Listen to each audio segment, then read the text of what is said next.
Hi friends, వర్షం పడింది. వర్షం పడ్డాక జామకాయలు కోయాల్సి వచ్చింది.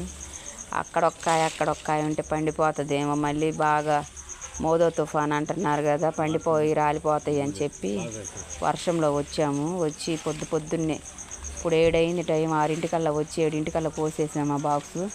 మా మామయ్య గారు కట్టేస్తున్నారు. కట్టేస్తే బయటికి తీసుకెళ్ళి పెట్టాలి. కాస్త దూరం మొయ్యాలి. బాగా వానలు పడి ఆటోలు కూడా రావట్లేదు. అది కట్టేస్తే బయట పెడితే వాన పడుతుంది. చిన్న చిన్న తూర్లు మొదలైంది మోతో తుఫాన్ ప్రభావం.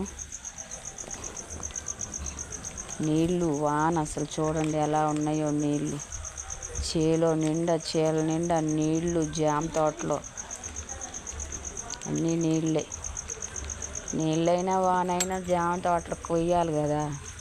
జామకాయలు పండి రాలిపోతాయి. మళ్ళీ కొయ్యకపోతే ఒక్కరోజు ఆపేసిన పండి రాలి కింద పోతాయి. అందుకని వర్షమైనా కొయ్యాలి, పొద్దున్నే కొయ్యాలి. అసలు చూడండి ఎట్లా కురిసిందో వాన. ఇంకా మోతో తుఫాన్ అంటున్నారు.